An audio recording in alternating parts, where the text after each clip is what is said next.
আমরা বলেছি যে বৃষ্টির কারণে নদীর পানি বেড়েছে, অনেকে বলেছে আমাদের পার্শ্ববর্তী দেশ নদীর মধ্যে পানি ছেড়ে দিয়েছে। তো মনের মধ্যে দেখা গেছে বিভিন্ন কারণে ঢুকে গেছে।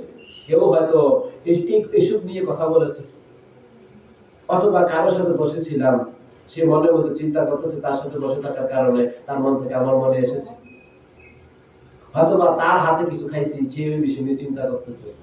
এখন তার হাতে কিছু খাওয়ার কারণে আমার মনের মধ্যে চিন্তা এসে গেছে। এখন এটা বাড়তে বাড়তে এমন পর্যায়ে যাচ্ছে, আমি তো জীবনে জিনা করি নাই, কিন্তু জিনার ইচ্ছা আমার অন্তরে জাগ্রত হচ্ছে।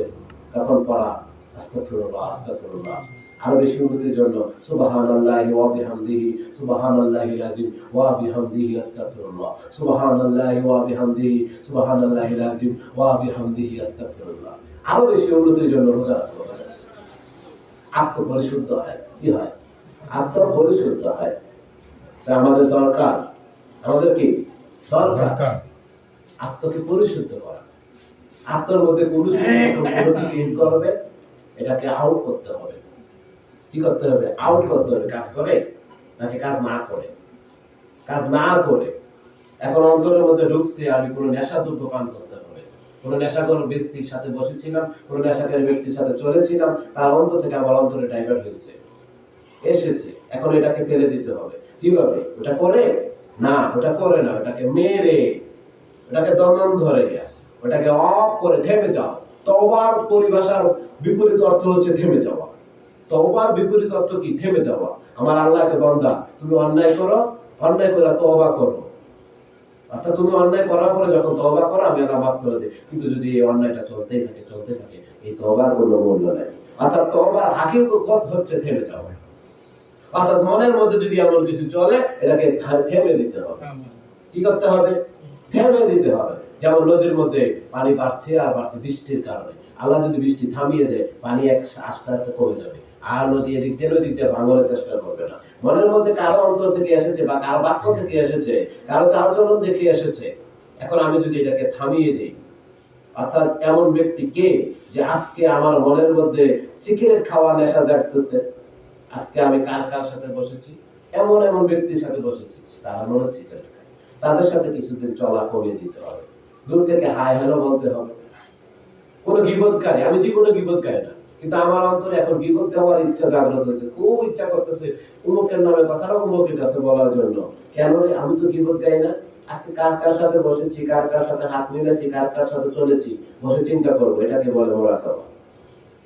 আমি অমুক ব্যক্তিটার সাথে, অমুক কুচক্রী মহিলার সাথে আজকে কথা বলছি, ওই কথার বলার কারণে তার থেকে আমার ভিতরে এই অবস্থায় কুমন্ত্র, মানুষের গীবত দেওয়া, ওই ব্যক্তিটা গীবত চর্চা করে, তার সাথে কিছুদিন সম্পর্ক চলাচল থামিয়ে দিতে হবে। এটাকে বলে তওবা। কি বলে? তওবা। কিছুদিন থামিয়ে দিবেন, তারপরে দেখবেন যে এবার আল্লাহর কাছে তওবা করতে থাকেন। আস্তাগফিরুল্লাহ রাব্বি মিন কুল্লি যামবি ওয়া আতুবু ইলাইহি ওয়া লা হাওলা ওয়া লা কুওয়াতা ইল্লা বিল্লাহিল আলিয়্যিল আযীম। অথবা শুধু আস্তাগফিরুল্লাহ আস্তাগফিরুল্লাহ আস্তাগফিরুল্লাহ সুবহানাল্লাহি ওয়া বিহামদিহি সুবহানাল্লাহিল আযীম ওয়া বিহামদিহি আস্তাগফিরুল্লাহ। এভাবে করতে করতে দেখবেন মনের উন্নতি হবে। কি হবে? মনের উন্নতি হবে। কোন দিকে? ভালোর দিকে। কোন দিকে? ভালোর দিকে। আরে নদীর পানি তো আমনে আমনে শুকিয়ে যাচ্ছে, এখন আর নদী কোনো দিকে ভাঙন করবে না, আমার অন্তরে ডিপ্রেশন হবে না, আমার সুসাইড করার ইচ্ছা জাগ্রত হবে না। এটা কেন চাই হবে? ইসলাম এমন একটা ধর্ম, যুদ্ধের ময়দানে মৃত্যু, প্রাণ চলে যায়, পানি চাই, পানি পানি করে, প্রাণ চলে যাচ্ছে, কাতরাচ্ছে, সাকারাতের বিছানায় কাঁদছে, পানি। এমন সময় একজন সাহাবী পানি নিয়ে আসলো। এবার পানি যখন নিয়ে আসলো, শুনছে আমার আরেক ভাই সাকারাতের বিছানায়, যুদ্ধের ময়দানে মৃত্যু শয্যায় কাতরাচ্ছে, সে বলতেছে পানি। ভাই আগে তাকে দাও, আমার চেয়ে বেশি তৃষ্ণা তার কাছে গেল। যুদ্ধের ময়দানে রাসূলুল্লাহ সাল্লাল্লাহু আলাইহি ওয়াসাল্লামের সাথে যুদ্ধ করে, যুদ্ধের ময়দানে সাহাবীদের ঘটনা বলছে। দ্বিতীয় ব্যক্তিকে যখন পানি পান করাতে গেল, দ্বিতীয় ব্যক্তি শুনতেছে, তৃতীয় আরেক ব্যক্তি বলতেছে পানি পানি। তিনজনে সাকারাতের বিছানায়, মৃত্যু শয্যায়। তখন দ্বিতীয় ব্যক্তি বলতেছে না, আমার চেয়ে পানি তৃষ্ণা তার বেশি, তাকে দাও। যখন তৃতীয় ব্যক্তির কাছে গেল, তৃতীয় ব্যক্তি প্রাণ চলে গেল। দ্বিতীয় ব্যক্তির কাছে আসলো এমন অবস্থা দ্বিতীয় ব্যক্তির প্রাণ নাই, তৃতীয় ব্যক্তির প্রথম ব্যক্তির কাছে গেল এমন অবস্থা তারও প্রাণ নাই। ইসলাম এমন শিক্ষা দিয়েছে সাহাবীগণ মৃত্যু সজ্জায় তারপর আমার ভাইয়ের দিকে তাকাও, অর্থাৎ কারো ক্ষতি করিও না। কি করিও না? কারো ক্ষতি করিও না। কি করিও না? ক্ষতি করিও না। অন্তরটাকে এইভাবে পরিশুদ্ধ করতে হবে। মৃত্যু সজ্জায় সাকারাতের বিছানায় তারপর অন্তর বলে না আমার চেয়ে বেশি তার প্রয়োজন, আমার চেয়ে বেশি তার প্রয়োজন। এই জন্য অন্তরটা পরিশুদ্ধ করতে হবে। সারা দেহের মধ্যে অন্তরটা হচ্ছে শহর, ইনসাইড। একটা রাষ্ট্রের মধ্যে দেখবেন শহরটাকে তারা গোপন করে, অন্য দেশের কাছে শহরটাকে প্রকাশ করে না। এমন কিছু প্রকাশ করে যা প্রকাশ করলে দেশ উন্নত দেখা যাবে, কিন্তু শহরের মধ্যে কিছু গভীর কিছু তথ্য থাকে তা অন্য রাষ্ট্রের কাছে বোঝায় না, দেখায় না। বিশেষ করে ক্যান্টনমেন্টের উপর দিয়ে অন্য কোনো রাষ্ট্রে যাতে চলাচল না করতে পারে, ক্যান্টনমেন্টের ভিতরে যাতে ঢুকতে না পারে, এমন ভাবে ব্যবস্থা করা থাকে। রাষ্ট্রের বিভিন্ন অংশ থাকে। এরকম মানব দেহের মধ্যে সবচেয়ে গোপন মূল্যবান শহর হচ্ছে মন। এই মনের মধ্যে যাকে যাকে ঢুকতে দেওয়া যাবে না, এটা আল্লাহর জন্য। আল্লাহ বিজিকিরিল্লাহ তাতমাইন্নুল কলব, আল্লাহর জিকির ব্যতীত মনে শান্তি নাই, আল্লাহর স্মরণ ব্যতীত মনে শান্তি নাই। এই মনটা আল্লাহ ছাড়া কাউকে দিতে নাই। যেটা আল্লাহ বলেছেন নবীর জন্য দিব। আল্লাহ বলেছেন সূরা আহজাবের 6 নম্বর আয়াতের মধ্যে, আন-নবী আওলা বিল মুমিনিন, অর্থাৎ মুমিনদের জানের চেয়ে বেশি নবী অন্তরে। নবীর জানের, নবী মুমিনদের জানের চেয়ে বেশি নিকটে, অর্থাৎ নবীর মুমিনদের অন্তরে নবী। আল্লাহ যেহেতু বলেছে মুমিনরা নবীর অন্তরে নেবে, বলবে সময় সময় ইয়া রাসূলুল্লাহ, আসসালাতু ওয়াসসালামু আলাইকা ইয়া রাসূলুল্লাহ। কোন গায়রুল্লাহকে মনে নেওয়ার সময় নাই, কি নাই? সময় নাই। যদি সময় দেন ক্ষতিগ্রস্ত। ওয়াল আসরে ইন্নাল ইনসানা লাফি খুসর, কালের শপথ, সময়ের কসম আল্লাহ কয়, তারপরে কয় নিশ্চয়ই মানুষ ক্ষতিগ্রস্ত। অর্থাৎ যারা এই দামি শহরটার মধ্যে, নিজের দেহের মধ্যে সবচেয়ে দামি জায়গাটার মধ্যে আল্লাহ ছাড়া, আল্লাহ রাসূল ছাড়া কারো স্মরণ নেয়, সে ক্ষতিগ্রস্ত। কি? সে ক্ষতিগ্রস্ত। যেমন ধরেন শহরে সবচেয়ে উন্নত জায়গাটা, সুন্দর জায়গা, আপনার বাড়ির মধ্যে সবচেয়ে সুন্দর মাস্টার বেডরুমটা, এই রুমটার মধ্যে যদি ডাস্টবিনের ময়লা নিয়ে ফেলা হয়, এই রুমের মূল্য থাকবে? হ্যাঁ, থাকবে না। তো ধরুন আপনার এই দেহের মধ্যে সবচেয়ে সুন্দর জায়গাটা, উন্নত জায়গাটা হচ্ছে মন। এটার মধ্যে যদি কারো বিপদ ঢুকান, ভালো থাকে, ভালো দেখায়। আপনার বাড়িতে মেহমান আসবে, সবচেয়ে ভালো রুমটা রেডি করে রাখেন। এমন অবস্থায় যদি এটার মধ্যে বাচ্চারা একটু দুষ্টামি করে, নোংরা করে, আপনি কি করেন? বাচ্চারা বকাশকা দেন। আচ্ছা, মনে খুব খারাপ লাগে, এত সুন্দর করে সাজাইছি, ঠিক তাই না? তো ধরুন আপনি মনের বেলা কি বোঝেন না? এটা কি বোঝার দরকার না? মনটাকে উন্নত করা দরকার। আমার দেহের মধ্যে সবচেয়ে দামি জায়গা, সবচেয়ে মূল্যবান জায়গা, মূল্যবান বস্তু, উচ্চ মাকাম শহর আমার দিল, আমার অন্তর, আমার মন। এই মনটার মধ্যে যাকে তাকে যা কিছু তা ঢুকানো যাবে না। মাস্টার বেডরুমটাকে আমরা সবচেয়ে আমাদের ঘরের মধ্যে বা আমার অধীনে যা আছে সম্পদ, তার সবচেয়ে দামি বস্তু দিয়া, সবচেয়ে দামি যে জিনিসটা, ধরেন ওয়ার্ডরোব বলি, সোফা বলি, সবচেয়ে সুন্দর খাট, ওগুলো দিয়ে সাজাই। আমার এই দেহের মধ্যে সবচেয়ে দামি যে জায়গাটা, সেটা হচ্ছে মন। এটার মধ্যে যদি কারো বিপদ ঢুকাই, এটার মধ্যে যদি পরনিন্দা ঢুকাই, হায় হায় হায়। কারো টয়লেটে টাঙ্কির ময়লা ঢুকাইলাম মাস্টার বেডের মধ্যে, মাস্টার বেডরুমের মধ্যে। কারো ডাস্টবিনের ময়লা নিয়ে ঢুকাইলাম মাস্টার বেডরুমের মধ্যে। কারো কাঁচরা মাছরা নিয়ে ঢুকাইলাম মাস্টার বেডরুমের মধ্যে। তা কি সাজে? এটা আমরা ভালোই চোখে দেখি, আউটসাইড তো, তাই না? অর্থাৎ বাহিরের অংশ ভালোই দেখি। ঝগড়া হবে, খুনাখুনি হবে যদি কারো সবচেয়ে ভালো রুমটার মধ্যে, মাস্টার বেডরুমটার মধ্যে যদি নিয়ে কারো বাড়ির কাঁচরা ময়লা ফেলা হয়, ডাস্টবিনের ময়লা নিক্ষেপ করা হয়।